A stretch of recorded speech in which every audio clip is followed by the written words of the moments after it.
Bueno, pues hoy sí, entramos en materia. Esta licenciada ya habló mucha casaca, dijeron, ¿verdad? Queremos conocer qué dice la famosa iniciativa de la ley de competencia que actualmente se está discutiendo en el Congreso de la República. Bueno, entonces para facilitarnos un poquito la comprensión, lo dividimos de la siguiente manera. Vamos a hablar primero de las disposiciones sustantivas, después de la estructura administrativa y finalmente del procedimiento administrativo. ¿Sí? ¿Listos? Porque ahorita pues ya todos estamos empoderados de qué es el derecho de competencia, qué es la competencia, la competitividad. Entonces ya esos conceptos ya no nos van a parecer tan distintos, ¿no? Ya los vamos a entender un poquito mejor. Bueno, entonces, ¿cuál es el objeto de esta ley? Tal cual está regulada, esta ley señala que su objeto es la promoción y la defensa de la libre competencia. Nos enfocamos en la competencia, ¿verdad? Si vemos aquí, no incluyeron concurrencia, ¿no? Que busca fortalecer la eficiencia económica. Recuerden, vimos que era una de las libertades que, claro, se busca proteger. ¿Y para qué buscan fortalecer la eficiencia económica?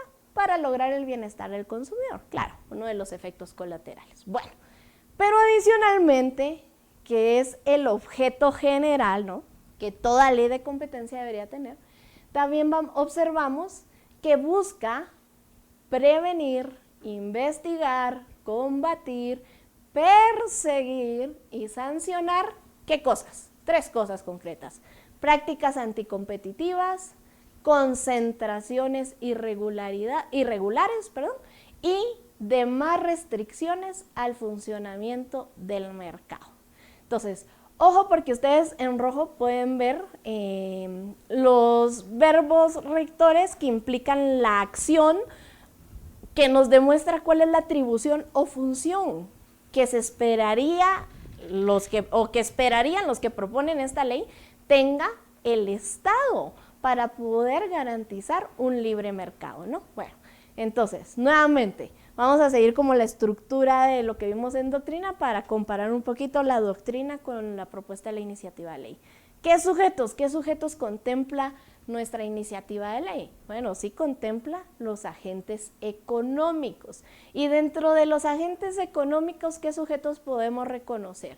Señala que esta ley va a aplicar para todo tipo de persona individual, persona jurídica, que puede ser privada, que puede ser pública, y cuando establece que aplica también para personas públicas se refiere a aquellas que son descentralizadas, centralizadas, autónomas, mixtas, desconcentradas, fideicomisos, que inclusive pues todos sabemos, el fideicomiso no es una persona, pero los meten dentro de ese mismo corral, y cualquier instrumento económico que puedan usar, siempre que surta los caracteres de un agente económico, indistintamente si tiene o no tiene fines de lucro. ¡Ojo! Yo no les voy a decir qué está bueno y qué está malo, pero les voy a dejar puntos de reflexión. Si vimos ya desde la doctrina que al final lo que nos marca el derecho de la competencia económica es esa relación que se da en el mercado, toda esa dinámica entre la demanda y la oferta, bueno, ¿qué pasará ahí con los entes con fines de lucro? ¿Sí? ¿Y con los que no tienen fines de lucro? ¿Qué pasará? Se los dejo ahí para que puedan irlo analizando. ¿Qué pasa con la persona pública que presta servicios? ¿Cómo va a competir con la privada? Se los dejo para su análisis. Bueno, yo creo que al final me van a crucificar aquí, van a decir, nosotros tenemos más dudas y nos dejó más dudas todavía, ¿verdad? Bueno, recuérdense, aquí el propósito es que todos construyamos derecho, ¿no? Bueno, sujetos. Ahora hablemos también como parte de los sujetos, surge esta figura de lo que es la concentración económica. Y entonces se regula que la concentración económica es la integración de 2 o más agentes económicos, que pueden ser persona individual, digamos aquí, el ejemplo tiene 2 personas individuales que nos da una persona jurídica, que pueden crear una tercera persona, pero también podrían ser 2 personas jurídicas que crean una tercera persona, ¿no? Entonces al final es la integración de más de un agente económico, la integración de más de un agente económico que pueden generar un nuevo agente económico, o bien la integración de más de un agente económico en donde dentro de esa integración uno de esos agentes económicos tiene el dominio de poder en un mercado relevante. Ya vamos a ver qué es eso. Y para el efecto de que se reconozca la concentración económica, estas deben ser autorizadas por esta institución que está creando la iniciativa de ley, que es la Superintendencia de Competencia. ¿Y en qué casos la Superintendencia de Competencia va a autorizar la creación de concentración económica? Bueno, va a ser obligatorio solicitar la autorización cuando estos agentes económicos, a través de su integración, tengan activos equivalentes a 7 millones de veces el salario mínimo y cuando sus ingresos anuales impliquen 9 millones de veces el salario mínimo. Ojo que dicho de paso que dejaron solo el salario mínimo para actividades no agrícolas.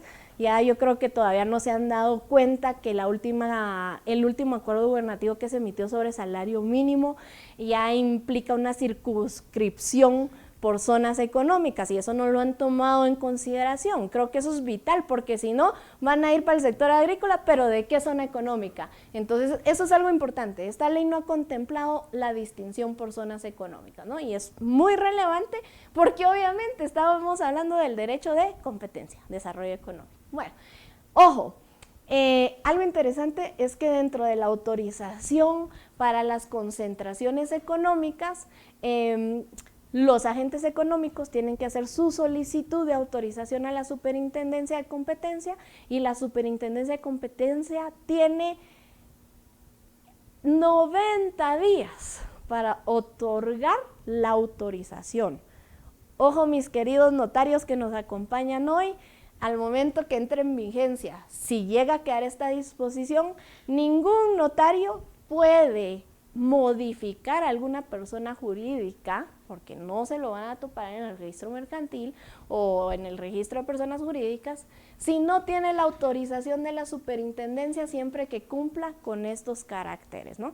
¿Qué pasa si después de los 90 días la superintendencia no responde, no le dice ni sí ni no?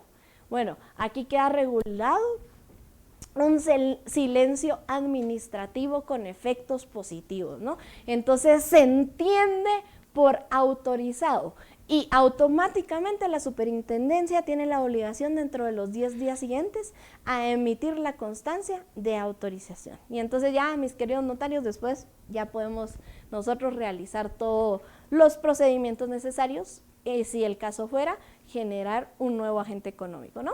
Y vemos que también se incluye, al Estado, no solo como agente económico, como ya lo mencionamos, sino también se incluye al Estado como garante del mercado. ¿Por qué? Porque se crea la famosa estructura administrativa de la Superintendencia de Competencia, que es la que va a regular todo el tema de las prácticas anticompetitivas. Bueno, entonces, tanto que hablamos de las famosas prácticas anticompetitivas, no voy a dar lectura de verdad que a cada una de ellas, porque creo que eso es algo que también cada uno puede hacer, pero sí me gustaría tal vez como introducir o señalar algunos aspectos relevantes sobre las prácticas anticompetitivas. Ya vemos que si su objeto es fortalecer y promover la libre competencia, ¿no? Y lo que va a hacer es perseguir, investigar todas esas prácticas anticompetitivas, vemos que el elemento de mayor relevancia aquí en esta ley va a ser las prácticas anticompetitivas. Dato interesante o importante, si acudimos a la ley a buscar qué es una práctica anticompetitiva, señores, los legisladores no nos han dado ni una sola definición de lo que es una práctica competitiva. Únicamente se limitan a decir las prácticas anticompetitivas son aquellas prácticas absolutas y relativas. Entonces, desde el género no hay una definición. Entonces ya nos vamos a la especie. ¿Y qué pasa con la especie?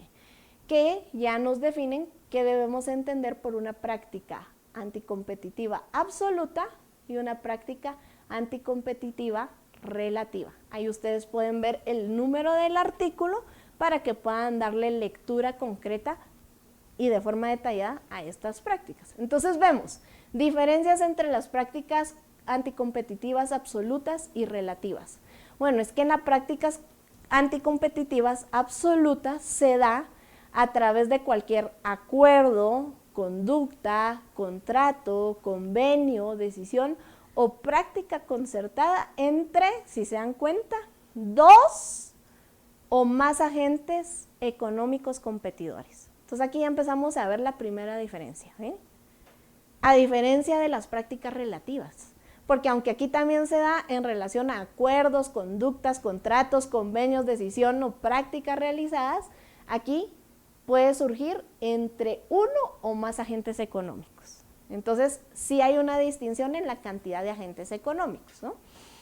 Otro de los aspectos sustanciales para diferenciar las prácticas absolutas de las relativas es que para determinar si existe una práctica relativa, la misma legislación nos establece que debe de haber una evaluación sobre la posición de dominio que tiene el agente económico en un mercado relevante y si el insumo, o sea, ya sea bien o servicio, es indispensable, necesario o único, ¿verdad? Entonces, eso no nos lo exige para las prácticas absolutas. En las prácticas relativas, como sí puede entenderse que hay una práctica relativa de un solo agente económico, el parámetro de comparación es, ¿existe posición de dominio? ¿Qué significa esto? O sea, yo, agente económico, puedo establecer los precios porque casi que tengo el monopolio del producto. Bueno, hay posición de dominio sobre el mercado, ¿no? Y mercado relevante, sí, dentro de este mercado yo soy más o menos el que condiciono no solo precios, pero el que condiciono, digamos, geográficamente las limitaciones en tiempo, las limitaciones en calidad. Entonces, ahí ya vamos a ver los parámetros del mercado relevante, ¿no? Entonces, aquí sí va a haber un parámetro de comparación que la ley nos establece esos parámetros y en las prácticas absolutas no. Ahora bien, dentro de las prácticas absolutas, la iniciativa de ley nos establece concretamente 4 prácticas absolutas. Yo aquí los puse como un resumen. Si ustedes dan lectura a la ley van a ver que es más amplia la descripción de cada práctica absoluta. Aquí a forma de resumen pueden encontrar que dentro de ellas existe el concertar precios, cargos, descuentos, honorarios, regalías, tasas en la venta o compra de bienes o servicios. Imponer segmentos de mercado actual o potencial de bienes o servicios por territorio, por volumen de ventas o por tipo de productos. Limitar la distribución, demanda o producción o concertar ofertas públicas para licitaciones, cotizaciones o subastas. Este es un resumen, ya ustedes verán que sí hay más verbos rectores, que sí hay más objetos sobre los cuales recaen los verbos rectores. A especie de resumen les presento esto. Dentro de las prácticas relativas se establecen 15 prácticas relativas. Entonces vemos la comparación, 4 prácticas absolutas, 15 relativas. Yo aquí también les traigo un resumen solo de 5, como lo sería la imposición de precio o margen de comercialización, la fijación de comercialización o producción de bienes o servicios, el otorgamiento de beneficios a los compradores por parte del productor, la compra, venta, transacción condicionada a no vender lo producido por un tercero, la negativa de vender o comercializar injustificadamente un bien o servicio, ¿no? Y entonces así encontrarán en similar manera ustedes las prácticas relativas. Y recordemos, a toda norma general siempre hay una excepción, y este no es el caso, y este es el caso, perdón, en donde también dejan una excepción de cuáles prácticas sí son válidas. O sea, no se van a entender como prácticas anticompetitivas, ¿no? Entonces, todas aquellas prácticas que impliquen la cooperación en investigaciones y desarrollo para la nueva tecnología, incluyendo uso de instalaciones comunes para distribuir productos, es válido. ¿Ya? O sea, yo sí puedo imponer un precio si esto va a implicar una cooperación en investigación que me desarrolle nueva tecnología, ¿no? Eso sí es válido. O si implica el uso de nuevas instalaciones, ¿no? Vamos a ver qué otra práctica también es permitida. Los actos de autoridad derivados de tratados, acuerdos o convenios internacionales aprobados por el Congreso. De repente, si nos están oyendo por ahí los estudiosos de estas leyes, sería bueno que tomaran en consideración que tenemos acuerdos, convenios y tratados que no obligatoriamente pasan por la aprobación del Congreso, pero que sí ingresan como norma vigente al país. Entonces, ojo con eso, ¿no? Porque solo los que establece el 171 de la Constitución pasan por aprobación del Congreso. Entonces, ahí dejarían ajeno a la aplicación de la excepción aquellos convenios. Ojo, ¿no? Tomar nota. Las medidas temporales por cumplimiento de políticas de orden público, emergencias ambientales y otras de similar naturaleza, ¿no? Eso también es factible. Financiar o asegurar inversiones y proyectos específicos otorgados por financieras nacionales o internacionales, por aquello de los préstamos, ¿verdad?, de los organismos internacionales, de los cuales todos sabemos nuestro país parece que tiene una práctica repitente, ¿no? La aplicación de normas de leyes de propiedad intelectual, evidentemente, y aquellas prácticas celebradas por cooperativas agrícolas. Interesante porque aquí ya vemos, miren, cómo sacan de las reglas del juego de la competencia a las cooperativas agrícolas.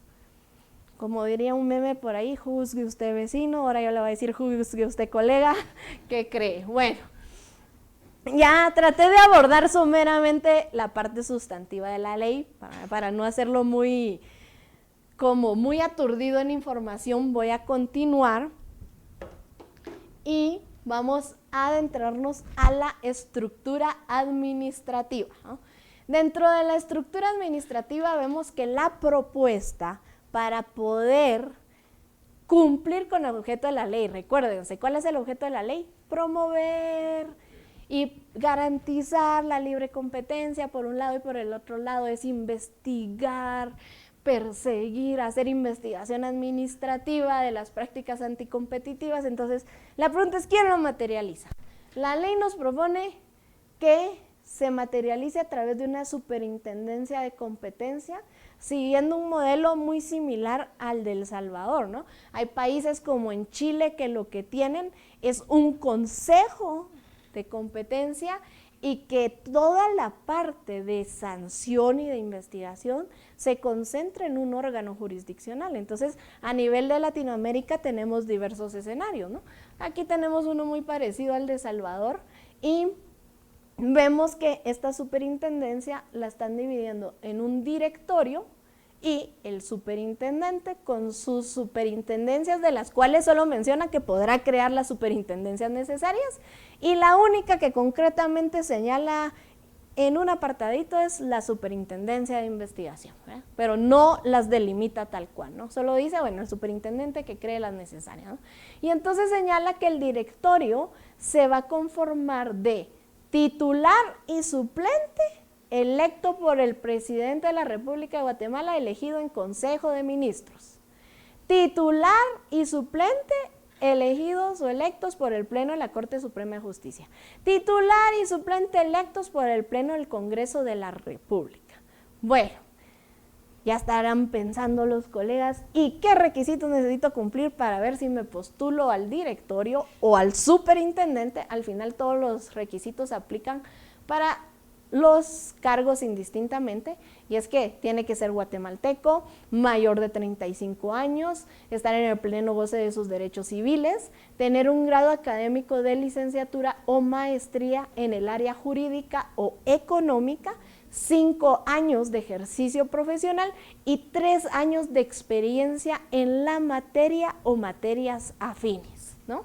Y haber cumplido con el examen de oposición. Interesante la redacción, señala que es acreditar el conocimiento a través de un examen de oposición, nunca señala que debe aprobar el examen de oposición, ¿no? O sea, yo lo puedo hacer y ahí estoy acreditando qué conocimientos tengo.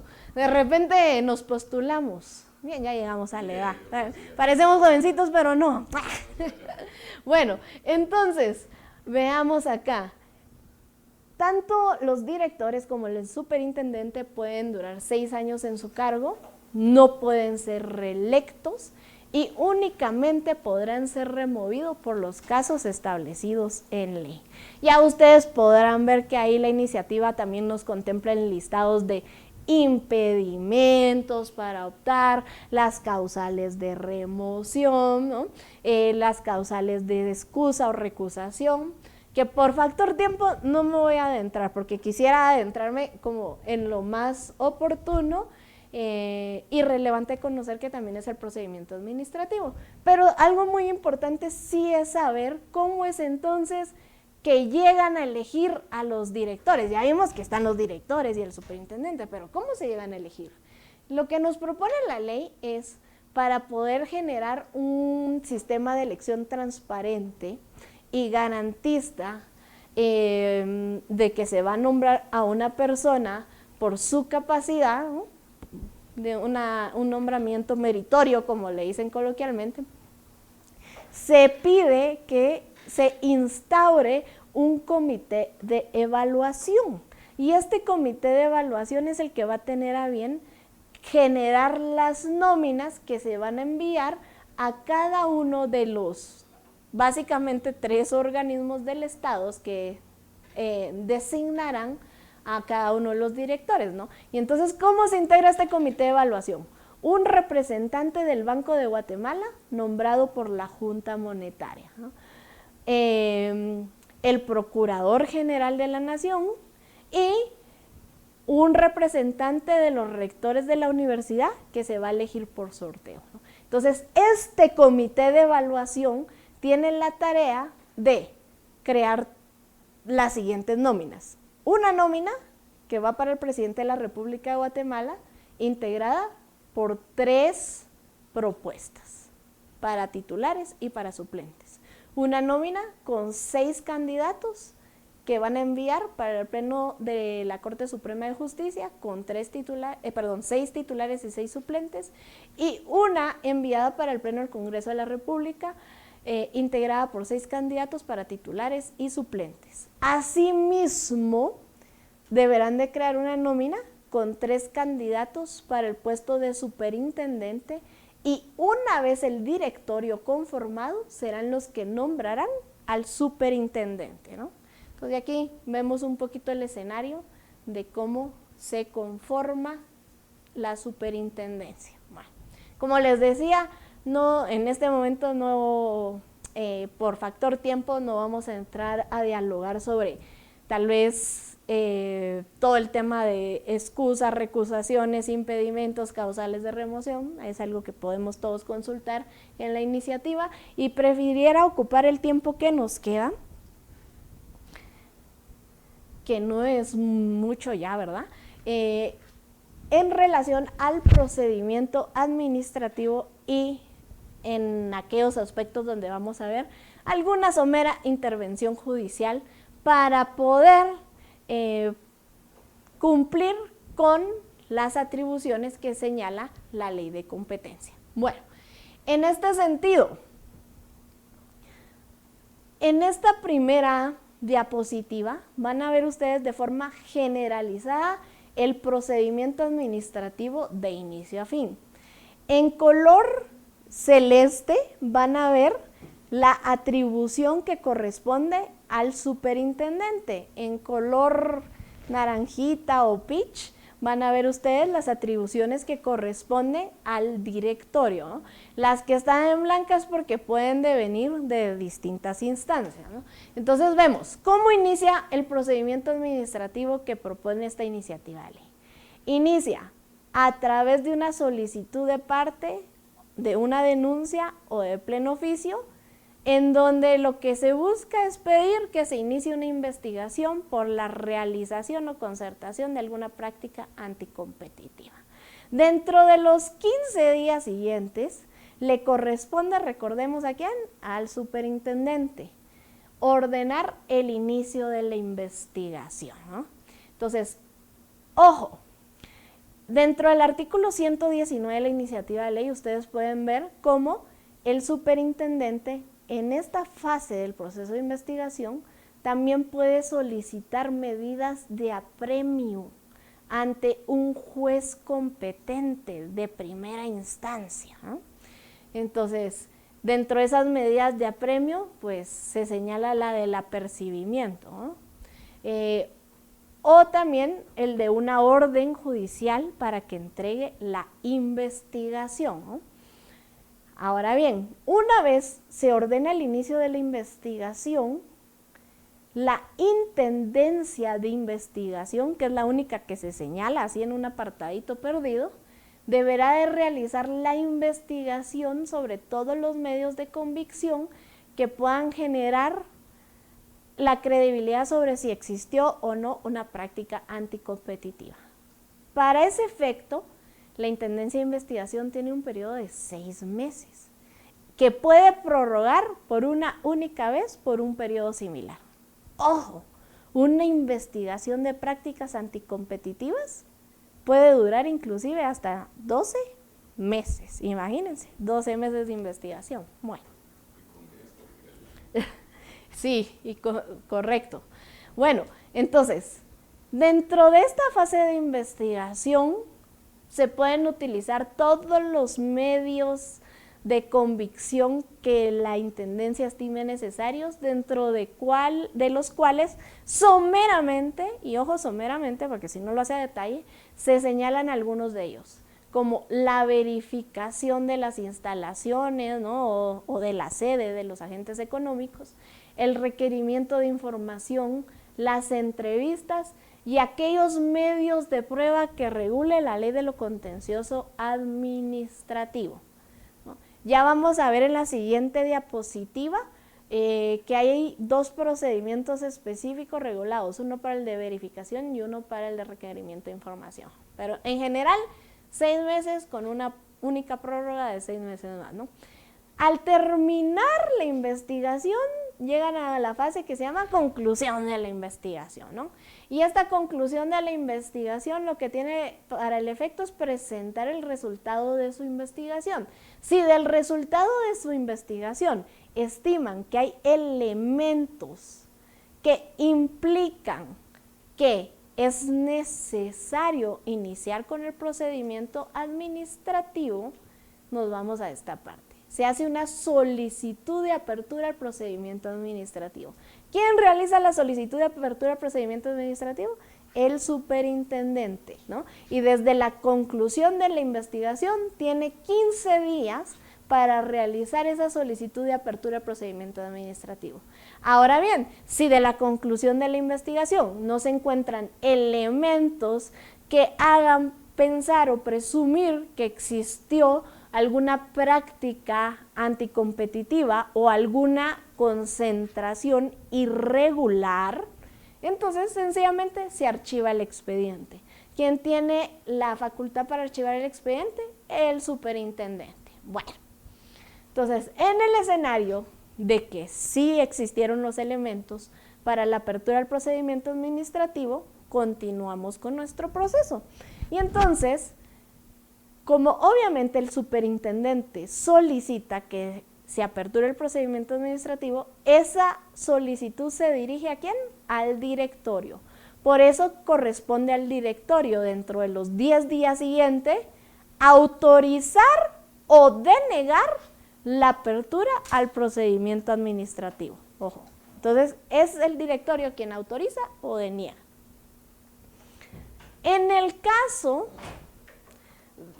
de esta resolución, ya sea porque autorice o deniegue, el directorio tiene 3 días para notificar. ¿A quién? No crean que son mis iniciales, Ana Estacuy, no. Es agente económico. Pero bueno, si quieren que les llevemos sus casos, ¿verdad que sí, Licomar y Licamila? Con mucho gusto, aquí también los ayudamos. Se les notifica al agente económico, ¿no? Dentro de los 3 días. Una vez notificado el agente económico, en el caso de que se hubiera autorizado la apertura del procedimiento administrativo, se lleva a cabo la audiencia administrativa, ¿no? Entonces, ojo, la iniciativa de ley señala que desde el momento en que se hace la solicitud de apertura del procedimiento administrativo, desde ahí se debería establecer día y hora para la práctica de la audiencia administrativa, pero también establece que por lo menos deben de mediar 30 días entre la notificación donde se autoriza la apertura del procedimiento administrativo y la audiencia administrativa. ¿Cuál es el propósito de esta audiencia administrativa? Bueno, en esta audiencia administrativa se le deben de recibir los medios de prueba al agente económico, ¿no? Y algo bien interesante dentro de este procedimiento es que a pesar de que la superintendencia de competencia en esta iniciativa de ley es creada como un ente autónomo, con personalidad jurídica, con recursos propios, casi que el mismísimo Dios Zeus, casi de las instituciones, es interesante cómo la carga de la prueba, en este caso, en este tipo de proceso, lo tiene el agente económico. Ojo con eso, ¿no? Entonces, la superintendencia tiene todas las facultades de investigación, pero la carga de la prueba la tiene el agente económico. Ya les digo, solo puntitos para que reflexionemos, ¿no? Entonces, dentro de la audiencia administrativa se le van a recibir los medios de prueba, es como que hiciéramos un diligenciamiento de los medios probatorios, ¿no? Y donde deben de presentar sus argumentos y demostrar por qué no hay prácticas anticompetitivas o demostrar por qué no se dio una concentración irregular de agentes económicos. Y en el caso que sea difícil diligenciar los medios de prueba, el agente económico puede solicitar una prórroga entre 15 días a 3 meses para diligenciar estos medios de prueba. Entonces, esas audiencias administrativas, la verdad, la iniciativa de ley no establece la duración de las audiencias, si pueden haber 2 o 3, si pueden haber 5, únicamente dice, se da la audiencia y en todo caso podría prorrogarse de 15 a 3 meses. No quisiera imaginarme yo 3 meses ahí yendo todos los días a la superintendencia a diligenciar audiencias administrativas, ¿verdad? Creo que sí falta legislar en este apartado más a detalle cómo debería ser el procedimiento. Una vez concluido la fase de las audiencias administrativas, dentro de los siguientes 15 días, este paso 9 queda a criterio de la autoridad, ¿no? De la autoridad de la superintendencia. Queda a criterio establecer un plazo para mejor resolver. O sea, como bien puede dictar el plazo para mejor resolver, puede omitir este paso, ¿no? Si lo dicta, tiene que realizarlo dentro de los 15 días seguidos a la audiencia administrativa. Y pues es como cualquier plazo para mejor resolver, si tiene algunas dudas e inclusive, aún en esta fase, si la autoridad quiere volver a practicar una verificación, podría hacer verificación. Dato interesante, esta iniciativa de ley regula la verificación con el acompañamiento de la fuerza de la Policía Nacional, ¿verdad? Entonces ya se imaginan ahí la gran comisión para poder llevar ahí por la fuerza a hacer las verificaciones, ¿no? Y ya vamos a entender entonces un poquito del por qué la intervención judicial. Finalmente, transcurrido el plazo para mejor resolver, se otorgan 30 días para que el directorio pueda emitir la resolución. Ojo, si bien es cierto no tuvimos el tiempo de abordar una a una las atribuciones o facultades del directorio superintendente, para mí, a efectos de la explicación del día de hoy, las más relevantes de señalar es que quien tiene la facultad de sancionar, de determinar si realmente se dieron prácticas anticompetitivas, ¿no? O reducir multas, que ya vamos a hablar de eso, es el directorio, ¿no? Todo lo que es decisión definitiva, aquí va en tema del directorio. Casi que la figura del superintendente pareciera más en sentido de administrar, dar seguimiento e impulsar la investigación. Entonces, ojo, también se reconoce como beneficio para los agentes económicos que puedan aceptar que incurrieron en prácticas anticompetitivas o en concentraciones irregulares. Y de aceptar estos hechos, podrían solicitar una reducción o exención de las sanciones, ¿no? En el caso que se adhieran a la reducción o exención de sanciones, esta reducción podría ser hasta un 50%, ¿no? Pero únicamente lo podrá hacer desde que se inició el primer acto, que ya sea que haya una denuncia o que se esté dando una investigación de oficio o que sea por solicitud de parte, hasta la conclusión de la investigación. Porque una vez se concluye la investigación y se aprueba la apertura al procedimiento administrativo, ya no se puede reducir la exención de sanciones.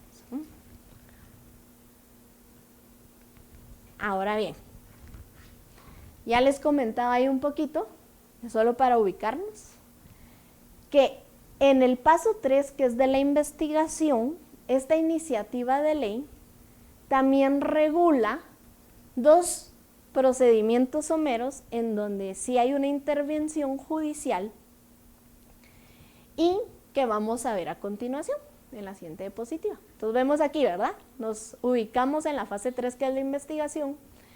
En este caso, el agente económico está sujeto a una investigación administrativa y es aquí en donde el superintendente le solicita al directorio autorización para diligenciar la verificación. Entonces, en cualquier investigación administrativa por materia de competencia, para que surta efectos, lo primero que tiene que hacer el superintendente es ir con el directorio y decir, señores, necesito hacer o diligenciar una verificación. ¿Me autoriza? Sí. Administrativamente le dicen que sí. No se establece dentro de la propuesta de legislación plazos, modalidad, forma, requisitos. Todo eso es un vacío legal, en definitiva. Y luego se señala que inmediatamente será un juez de primera instancia competente quien resuelve.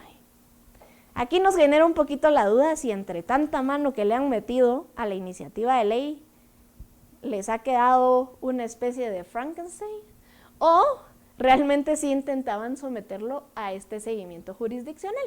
Pero en todo caso, digamos, de lo que podríamos interpretar al día de hoy es, se solicita la autorización al directorio, el directorio autoriza, se remite la solicitud al juez de primera instancia competente dentro de las 48 horas y el juez competente dentro de las 24 horas sin dar audiencia ni notificar a la otra parte, resuelve. Hay algo bien curioso a lo largo de todo este procedimiento y es que cuando ustedes ven el apartado de la ley que regula el procedimiento administrativo, empieza con el artículo que dice: los principios que deben de regir el procedimiento serán los siguientes: el debido proceso, el derecho de defensa. Entonces, muy bonito, ¿verdad? Desde el dogma, claro, se incluyen los principios, pero en el desarrollo del procedimiento no lo vemos reflejado. Y el siguiente procedimiento que someramente regulan es cuando se requiere información al agente económico, ¿no? En este sentido, el el ente encargado de la investigación, porque tampoco lo determina a detalle, entendiéramos que sería la Intendencia de Investigación, requiere la información al agente económico. No regula un plazo, solo dice que a partir de la negativa de dar información, se tiene 5 días para que la superintendencia solicite al juez competente, siempre en primera instancia, emita una orden para que el agente económico entregue la información. Nuevamente vemos, el 48 horas el juez debe de resolver y en 24 horas el juez competente debe de notificar tanto al agente económico como a la superintendencia de competencia, nuevamente sin audiencia a ninguna de las partes, ¿verdad? Entonces básicamente son los procedimientos internos. Dentro de algunos temas someros que podemos mencionar también, es que también señalan un plazo de prescripción que son de 6 años a partir de la realización o concertación de una práctica anticompetitiva o creación de una concentración irregular. Otro elemento de relevancia que podríamos señalar es que esta ley sí contempla como beneficio también un famoso programa de clemencia, que es una vez yo me adhiero al programa de clemencia, ahí a diferencia de la reducción o exención de sanciones, pues en ese programa de clemencia me podrían otorgar hasta el 100%, entre el 75 y el 100% de la exoneración de las multas, ¿verdad? Pero únicamente puedo optar a este beneficio por una única vez, porque en caso de reincidencia ya el agente económico no podría optar al programa de clemencia. Y señalar finalmente que en contra de esta resolución deben de observarse los recursos que contempla la ley de lo contencioso administrativo, incluyendo el procedimiento de contencioso administrativo per se.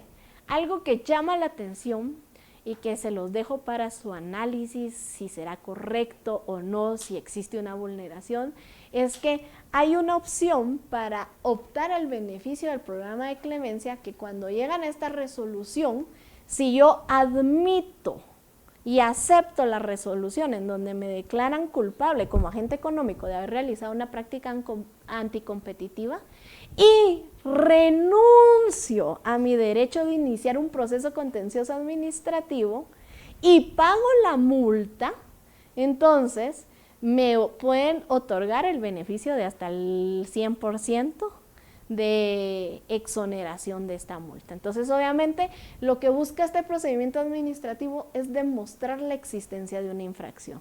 Y como medidas a esa infracción, las sanciones es básicamente la imposición de multas, aunque hay una sanción que también las dejo para su análisis y reflexión, es donde le limitan por cierta temporalidad poder tener acceso a los insumos o a la materia prima para la producción de bienes o servicios, ¿verdad? Lo cual a mi criterio, a mi sencillo criterio, es inconstitucional, sin embargo, así está regulado. La verdad, podríamos pasar hablando mucho tiempo de esta iniciativa de ley. Hemos tratado de hacer una compilación de los elementos más relevantes, más importantes.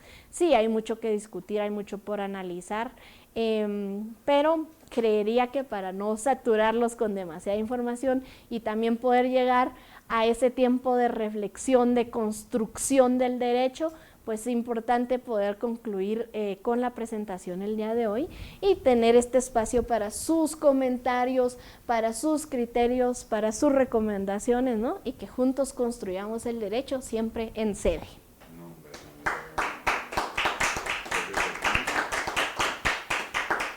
Desde aquí un gran aplauso realmente de los que estamos presencial. Yo creo que también los que están en telemático, sus trabajos en casa, han de estar aplaudiendo también esta excelente conferencia. Yo traslado a nuestra directora del programa de estos cursos y a moderadora, la licenciada Camila Barrientos, para que podamos aprovechar a darle continuidad. Yo tengo también algunas preguntas por ahí, pero yo creo que la licenciada Camila también ya tiene mucha información. Bueno, primero que nada, muchísimas gracias, licenciada. De verdad que siempre es un gran gusto escucharla, se aprende muchísimo, es un honor siempre ser su alumna. Y hay varios comentarios sobre esta charla y pues los seguimos invitando a que puedan seguir preguntando respecto a este tema tan relevante. María Salazar nos indica, es importante saber cuál es la mejor forma de saber qué conviene en la competencia y mejor resultado en la compatibilidad como tal. Que tú decías, pues ya no va a dar tiempo para tratar lo que es el procedimiento y es la fase judicial. Veo el proyecto, veo la iniciativa de ley y se discute la creación de una sala del Tribunal de lo Contencioso Administrativo especializado en competitividad, que vendría siendo la sala séptima, porque ya tenemos 6 salas de lo contencioso. ¿Cómo ves esto? ¿Será necesario tener un tribunal de lo contencioso administrativo de forma permanente, que la Corte Suprema de Justicia cree esa sala séptima de lo contencioso administrativo especializada para asuntos de competencia? Y que, ojo, no creo que la superintendencia de la noche a la mañana vaya a llegar, hoy se crea la superintendencia y ya mañana está. Todos los que conocemos de administrativos sabemos que solo el proceso de creación, establecer presupuesto, personal y todo va a llevar mucho tiempo. ¿Qué aspectos tendrías que agregar ahí? Sí, muchas gracias por la acotación, porque en realidad uno de los aspectos también de relevancia a analizar es este fuero especializado en materia de competencia. Entonces, ahora bien, en lo personal me llama la atención cómo el legislador piensa contemplar la existencia de dirimir controversias a través de un procedimiento judicial por un fuero especializado, pero en materia de lo contencioso administrativo. Y es que aquí porque vemos una unión poco atípica, que es un procedimiento administrativo en materia del comercio. Entonces, la verdad, yo me inclino un poquito más al esquema de lo que se reproduce en Chile. En Chile, todo el tema de la fase de investigación y las decisiones sobre si existieron prácticas anticompetitivas o concentraciones irregulares, así como la sanción a estas acciones, son a cargo de un ente judicial, no de un ente administrativo.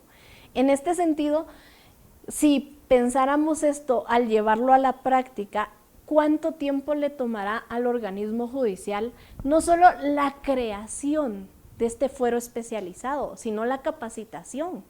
Porque además debería ser un fuero que conoce no solo del procedimiento contencioso administrativo, sino que sustantivamente tendría que tener conocimiento, y no solo del derecho de la competencia, tendría que tener conocimiento del derecho económico. Por eso regresaba a esta diapositiva, ¿verdad? Si recordamos el origen, es una rama del derecho económico. Debería también tener conocimiento de cómo funciona el comercio en Guatemala, ¿no?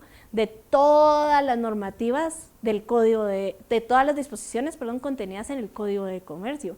Entonces me parece muy complejo que este fuero especializado pueda sumar todo ese conocimiento, ¿no?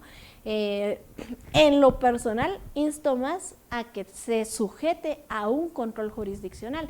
De hecho, cuando se hizo la propuesta de por qué crearse un ente administrativo y no judicial, y mencionaba y vuelvo a citar al licenciado Marcos Palma, que quien promueve inicialmente a través del BID la creación de esta ley, y él dice, bueno, es que han creado un mecanismo de competencia sin los dientes necesarios para poder dirimir los problemas, ¿no? Y entonces yo considero que lo más adecuado, y le cuestionaba, mire, pero ¿y por qué no someten a control jurisdiccional este tema, no? Y él dice, es que la burocracia, el tema de corrupción, los plazos tan extendidos. Mi criterio individual es que no podemos ondear con bandera de corrupción todo procedimiento en nuestro país, ¿verdad? Porque con la excusa de que hay corrupción, estamos evadiendo las instancias jurídicas apropiadas para direccionar los procesos. Entonces yo siento que la solución no es pensar porque existe corrupción, porque existe dilación de procesos, no es esa la vía, no, al contrario, vamos. Si sabemos que existe corrupción, si sabemos que existe dilación de procesos, corrijamos esos errores y fortalezcamos. Correcto, correcto. Yo creo que efectivamente ahí hay mucho que revisar, porque después se emiten legislaciones que se promueven mediáticamente muy bien, que se toman como banderas de prestigio para bancadas, para atacar a ciertos sectores, pero que materialmente los que estamos estudiando el tema, y gracias a tu explicación, entendemos que llevarla a la vida real va a ser difícil con este tipo de diseños. Correcto. Y pues entre una pésima ley y no está regulado, creo que todos preferimos quedarnos sin esa regulación. Creo que hay una pregunta, vamos a la mía. Oh. Luego, licenciada, en la explicación que daba usted sobre la estructura jerarquizada administrativa, o sea, cómo se estructuró administrativamente esta superintendencia. En un análisis que hicimos con usted en una oportunidad, cuando empezábamos a ver este tema, mirábamos cuál era el porcentaje de influencia del organismo ejecutivo para crear un ente autónomo. Correcto. Para todos los que se están iniciando en la carrera del derecho que nos acompañan, las entidades autónomas es básicamente que el Estado, a través de sus órganos centralizados, deciden de que no quieren cumplir con ese servicio, no quieren cumplir con esa actividad administrativa y crean un ente con personalidad jurídica propia, un ente que se va a hacer cargo realmente de poderlo cumplir. Y entonces el Ejecutivo ya se dedica a otras funciones. Pero en la estructura de cómo se va a elegir y se va a integrar este ente, estadísticamente o numéricamente el 92% está a cargo del presidente de la República. ¿Por qué? Porque el comité de evaluación que va a realizar los exámenes para ver los candidatos que van a participar está integrado por un representante del Banco de Guatemala nombrado por la Junta Monetaria, y en la Junta Monetaria el presidente del Ejecutivo tiene mayoría, porque tiene el presidente del Banco nombrado por el presidente de la República, el ministro de Finanzas, el ministro de Economía, el ministro de Maga, es decir que al final de cuentas ese representante va a ser del Ejecutivo. Correcto. El otro que integra el comité de evaluación es el Procurador General de la Nación, que es nombrado por el presidente de la República. Y la otra persona que lo va a integrar es el electo por los representantes de los rectores de las universidades. Y pues estaríamos diciendo, y la norma establece que la votación es válida de 2 por 3 candidatos, quiere decir que el Ejecutivo va a disponer quiénes son los candidatos. Correcto. Luego esa nómina que ellos eligen se la mandan al presidente de la República. Correcto. Para que el presidente elija a un miembro del directorio. Y esa nómina creada por miembros del Ejecutivo se la mandan al Congreso, pero solo puede elegir el Congreso de esa nómina, de la nómina que el Ejecutivo dispuso. Y le mandan también para otro director a la Corte Suprema de Justicia esa nómina que el Ejecutivo dispuso. Es decir que el Congreso y la Corte Suprema al final de cuentas van a elegir de la nómina que el propio organismo ejecutivo produce. Esto genera el directorio. Y el directorio de una nómina que envía ese comité, que el Ejecutivo también tiene bajo su control, manda una terna y de ahí van a elegir al superintendente. Entonces estamos diciendo que este ente autónomo no elige a sus propias autoridades, sino que es electo realmente por la estructura de presidente, los ministros y el Procurador General de la Nación. Y podríamos decir entonces que no se cumple esa función autónoma. Pero bueno, ya parece pregunta-respuesta.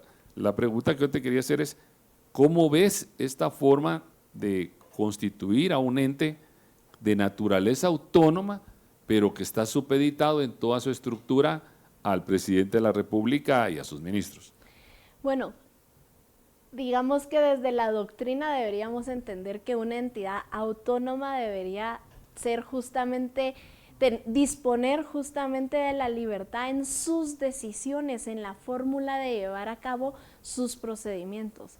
En el momento en que este ente se encuentra supeditado por una fuerza externa del organismo ejecutivo, obviamente ya nos encontramos ante un mecanismo institucional que podría bien decirse, como señalan coloquialmente, está cooptado, que va a servir a los intereses de la política de momento. Y entonces aquí entramos a reñir, bueno, ¿quién realmente va a generar las políticas de competencia? ¿El ente autónomo que están creando? ¿O eso va a venir marcado por el Ejecutivo? ¿No? Entonces, ha pasado en mucho que se ha intentado generar la estructura de superintendencias y creo que nos encontramos en el año de las superintendencias. En el Congreso hay una infinidad de leyes que lo que promueven es la creación de superintendencias. Creo que se han casado ideológicamente con la idea de la superintendencia, no necesariamente es la solución. Ahora, para mí, en definitiva, el proceso de investigación, el proceso de determinación, si existen prácticas anticompetitivas o concentraciones irregulares, sí debería estar sujeto a un control jurisdiccional. ¿Por qué? Porque desde el ámbito judicial ya tenemos una serie de principios que garantizan la certeza jurídica, ¿no? De igual manera, si aquí quisieran hablar de celeridad de plazos, no podemos pensar que una investigación que podría tardar hasta 12 meses es un plazo con celeridad, ¿no? Entonces siento que podría reforzarse la ley teniendo una visión más orientada hacia lo judicial, en donde ya contamos con jurisprudencia, en donde ya contamos con una serie de principios bien desarrollados, ¿no? Que podrían fortalecer y brindar de certeza jurídica estos procedimientos. Al final, como decía, el pecado no está en crear las normas, ¿no? Sí, es necesario que nuestro país, ya ustedes lo habrán escuchado mencionar, en América Latina solo Guatemala y Cuba no cuentan con una ley de competencia, de ahí todos los demás países ya lo tienen. Entonces, para mí el pecado no está en crear las disposiciones para regular el libre mercado. El pecado está en que estamos generando mecanismos, procedimientos y estructuras administrativas que no están revestidas de certeza jurídica. Y en ese sentido, no solo vamos a afectar al agente económico, no nos engañemos, porque en el momento en que el agente económico se ve afectado con las multas, esas multas se van a cubrir a través del incremento a los bienes y servicios. Esto nos afecta a toda la población. Correcto, buen punto, porque en la conclusión económica, al final de cuentas, el usuario o el consumidor va a ser afectado por ese traslado que va a haber al final de cuentas para poder sobrevivir a una norma que yo en esta primera visión te podría decir, y tú me corriges, es una norma eminentemente represora, más parece Correcto. La ley de persecución, de destrucción de agentes, porque no encuentro que esta ley tenga herramientas que le permitan a los agentes económicos superar esas propias trabas que muchas veces el mercado ha generado y que algunos pueden conocer como barreras anticompetitivas. No veo una ley, no veo normas de incentivo, de facilitación ni de capacitación para toda esta manera. Básicamente es una ley represora del gobierno que esté de turno para el agente económico que tal vez no lo financió en la campaña o etcétera. Pero el discurso es muy poderoso como se le quiere vender a la gente. Entonces yo te diría que siempre hemos llevado a la conclusión de que una ley que va a hacer daño, una ley que va a distorsionar, es mejor analizarlo antes de que pase. Y la experiencia de otros ámbitos del derecho nos lo ha demostrado, ¿no? Porque si tratáramos de hacer una analogía cómo funciona el derecho penal, ¿no? Vemos cómo antes, cuando el juez tenía a su cargo la investigación, pero también la decisión del resultado de ese procedimiento y declarar si una persona era inocente o culpable, estábamos ante un sistema inquisitorio. Y aquí vemos también cómo estas dos facultades, la de investigación y la de decisión sobre si hay una infracción o no, se vuelven a concentrar en un mismo órgano. Y peor aún, no es que demerite a las instancias administrativas, pero ya de por sí toda instancia administrativa tiene una carga superior que la judicial, que es andar gestionando todo el tema de presupuesto, de creación de políticas, y me encanta la observación que usted realiza porque dice, bueno, en realidad, si uno de las aristas o objetos de esta ley es fomentar la competencia, no vemos dentro de la ley ningún beneficio, ninguna política, ningún programa dirigida hacia el fomento de la competencia. Pareciera más el castigo, ¿no? Correcto, correcto. Y la última observación que tengo es que citabas ahí, lo busqué en la iniciativa, al final del artículo 16 se lee textualmente: la superintendencia deberá resolver sobre la solicitud en un plazo de hasta 90 días. Y todos sabemos que constitucionalmente el artículo 28 establece hasta un límite de 30 días, ¿verdad? Entonces creo que por ahí hay muchos rasgos de inconstitucionalidad que deberían los que participan en esta conferencia o que le hagan llegar a quienes están responsables de esta legislación, evitarnos aprobar este tipo de normas para que lo mejoren. No estamos diciendo que seamos en contra de la ley, yo creo que todos tenemos que capacitarnos en esta materia, pero subsanar estos vicios o estos errores legislativos nos pueden ayudar a que esta ley sea más eficiente. Esas eran mis dudas. Gracias, licenciada. Bueno, la verdad es de que hay muchísimas más. Y para ir rápidamente, buenos días. El sector de medicamentos es un tema de relevancia. ¿Cómo la nueva ley podría regular? Yo creo que este es un tema que se ha visto mucho en redes sociales. Bueno, va a ser más barato el medicamento, va a ser más barata la comida. ¿Cómo podemos desmitificar o bien explicar si esto es así o no lo es? Yo creo que primero debemos de dejar de engañarnos que esta ley lo que va a producir en consecuencia es una reducción en costos, no necesariamente. Algo que no deja en claro, en absoluto, cómo se va a manejar el tema de los agentes económicos del sector público.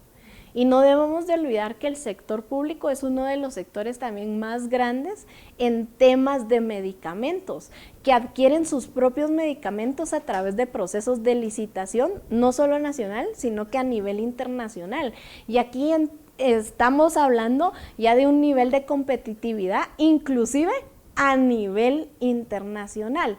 En la medida que esta legislación no tiene las normas claras del juego sobre qué parámetros se van a entender como concertación para la fijación de precios entre agentes económicos, no va a existir de forma objetiva cómo determinar que en realidad existe una práctica anticompetitiva, ¿no? En mucho la forma en que están descritas las prácticas competitivas, al no dejarlo, por lo menos a nivel de norma ordinaria, los márgenes, los porcentajes, ¿no? O los límites de estos, hasta hoy que no hay una norma reglamentaria, pues pareciera que esos criterios van a ser muy subjetivos, ¿no? Habría que ver si de repente ya con la futura emisión de un reglamento pudiera esto irse cerrando más la brecha, limitándose un poquito y tener la claridad.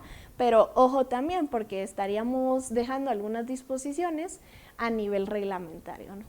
Excelente, muchas gracias. Y yo creo que con esto también responde esta pregunta: si se pudiera dar un ejemplo real de cuando el sector público actúa como agente económico, pues en el campo de los medicamentos podría ser un ejemplo real. En realidad, en todos los servicios, ¿verdad? No olvidemos en el Estado que cuando el Estado se vuelve un agente económico, como lo mencionamos al inicio, él entra en una relación a nivel horizontal con los otros agentes económicos. Entonces, en todo lo que implica prestar un servicio y porque también se vuelve cliente a través de los procesos de adquisición pública, ¿no? Y un ejemplo serían los puertos. Tenemos las empresas portuarias estatales que prestan realmente servicios al buque, a la carga, a los pasajeros, y que pues a la par también hay un puerto privado. Entonces pueden ver ustedes ahí un ejemplo de cómo las reglas de competencia en cuanto a los tarifarios, en cuanto a esto, cómo va a enfrentar el Estado esta situación. Y la norma no le está dando ninguna lapso de preparación para que también el Estado, y ahí hay la diferencia que hacía la licenciada Ana María, que es muy importante, el Estado como prestador de servicios, pero en igualdad de condiciones. Correcto. O sea, la doble personalidad del Estado, una como sujeto de Derecho Público, el ius imperium, que es cuando está investigando, sancionando, y otra cuando participa en igualdad de condiciones como los demás actores. Y también pues mencionar el tema de, esto no excluye a otros entes autónomos, entonces por ejemplo municipalidades. Ajá. Las municipalidades también son entes públicos por naturaleza, prestadores de servicios hacia la comunidad local, ¿verdad? Entonces sí, hay muchos vacíos legales de verdad en esta normativa.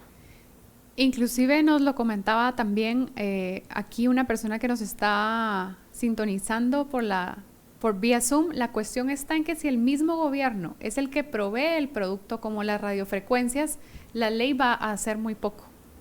O sea, lo que usted nos acaba de indicar es... Ah, qué buen ejemplo. Muy buen ejemplo. Qué buen ejemplo. De hecho, muchas gracias por la acotación a quien haya participado. Igual, quien quiera participar y quiera intervenir desde Zoom, solo levanta la mano y le podemos habilitar el micrófono. De hecho, muchas gracias por la acotación a quien participó. Me hace recordar parte de lo que el autor Soriano expresa y él menciona en el desarrollo del derecho de la competencia económica. Es utópico pensar en la erradicación del monopolio, señala Soriano, ¿verdad? O sea, en todos los estados siempre va a haber un nivel, por muy mínimo, de monopolio.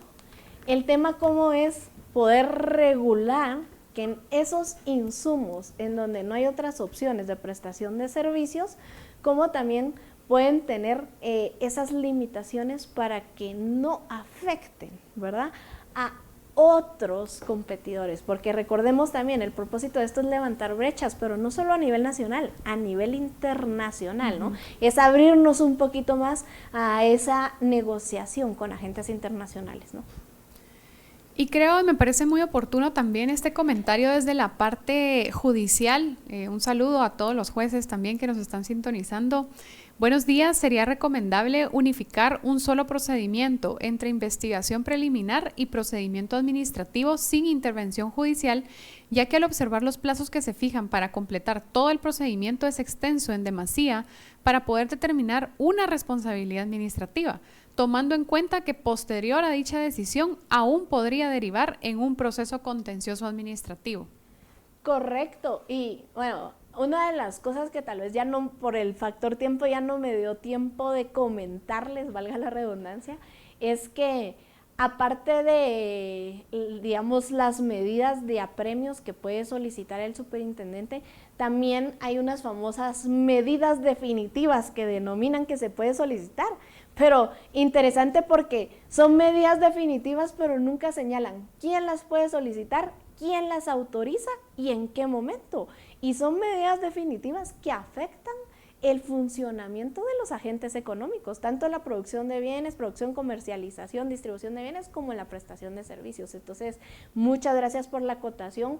Coincido con el criterio de quien nos lo manifiesta, que el proceso en demasía es muy extenso para una infracción cuya consecuencia va a ser una sanción administrativa. Desvirtúa la naturaleza del concepto policía administrativa. Y también tenemos otro comentario muy importante. Hay que tener cuidado de no crear caballos de Troya con iniciativas de ley que suenan muy bien, pero que no le ponemos el suficiente zoom. Saludos. El suficiente como estudio como Correcto. El que se está realizando en este aspecto.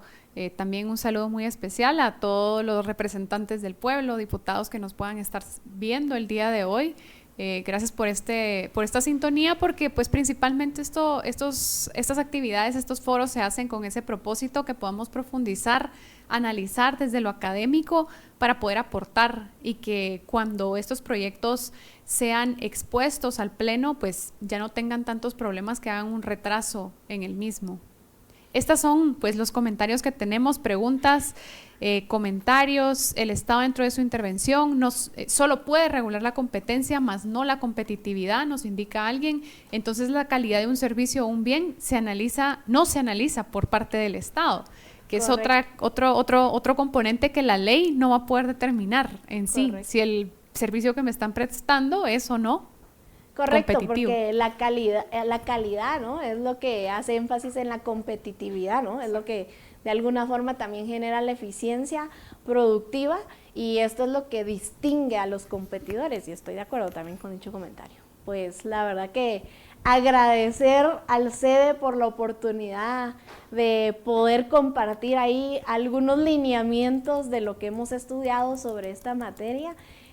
Agradecer a quienes se han conectado a la transmisión, siempre como nos ha instado esta bendecida casa de estudios, es que el día que dejamos de estudiar del derecho somos menos abogados, ¿no? Y también nos impulsaba Eduardo Couture, ¿no? Hay que estudiar todos los días un poquito el derecho, así que felicitarles a ustedes por siempre llevar esa tan loable faena que es seguirnos formando con excelencia, con exactitud, ¿no? Y con ciencia de lo que amamos, de lo que nos encanta, que es el derecho. Correcto, así que muchísimas gracias, de verdad. No sé si tenemos algún mensaje final de parte de nuestra coordinadora. Agradecerles a todos, principalmente licenciada Ana María, muchísimas gracias por haber estado con nosotros, gracias por su tiempo, sabemos que es muy valioso y sobre todo por todo ese conocimiento que transmite de una forma tan agradable, tan amena y sobre todo que pues vamos a poder poner en práctica también, tanto en la cátedra, en la profesión, en el estudio.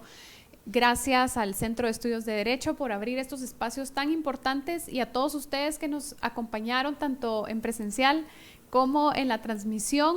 Es muy importante que sigamos generando estos espacios para poder aportar, para poder discutir temas de relevancia. La siguiente semana tendremos también temas más importantes en cuanto a casaciones, recursos extraordinarios en el ámbito civil. Y pues estén atentos a nuestras redes sociales, les estaremos compartiendo esta información. Espero que no se les haya olvidado llenar la asistencia que se estuvo compartiendo también para que puedan recibir un certificado de su participación en este importante evento. Dejo en este momento con las palabras de cierre al licenciado Omar Ricardo Barrios Osorio, director del Centro de Estudios de Derecho. Bueno, pues yo, porque ya estoy viendo la hora, la verdad que no sentí fantástico, Ana María, 2 horas que no se sienten, que se aprecian, que se valoran, que se agradecen. Vamos a invitar a todos nuestros asistentes a que pasen a una refacción y el diploma también lo vamos a entregar fuera de línea por el tiempo de la grabación y para que todos puedan seguir. Ya saben que vamos a estar tanto con estas actividades de formato híbrido, ya lo explicó la licenciada Barrientos, de forma presencial en el auditorium del Centro de Estudios de Derecho, 14 calle, 317, zona 1. En las redes sociales van a encontrar siempre la información. ¿Tenemos fecha de la siguiente, licenciada? Martes a las 2 de la tarde. Martes, el otro martes. Sí. Martes, 14 horas. Martes 28. Martes 28 de mayo de 2024 a las 14 horas. Ponente licenciada Evelyn Cano. Tenemos a la licenciada Evelyn Cano con el tema casación, recurso de casación y otros contenidos procesales. Así que ya va a estar la información en redes en unos instantes para que ustedes la puedan tener y agradecemos de nuevo a los que están aquí, el cafecito ya está listo, la refacción también, porque se merece. Y también, insisto, acuérdense que el formato es híbrido, si usted está cerquita de aquí porque le tocó recibir la línea, aquí vamos a estar unos minutos compartiendo con nuestra invitada de honor y profesora adscrita del Centro de Estudios de Derecho, la licenciada Ana María Estacuy, y vamos a estar ahí cafeteando y refaccionando unas deliciosas que nos trajeron hoy. Bueno, Laura siempre nos anda sorprendiendo ahí con Wendy y con la licenciada Camila con las refacciones, así que aquí está el CEDE, esta es su casa de estudios y estamos siempre para seguir compartiendo el conocimiento, porque el conocimiento que no se comparte, que no se difunde, nunca vale la pena que sea conocimiento. Muy feliz día para todos y sigamos enamorados del derecho.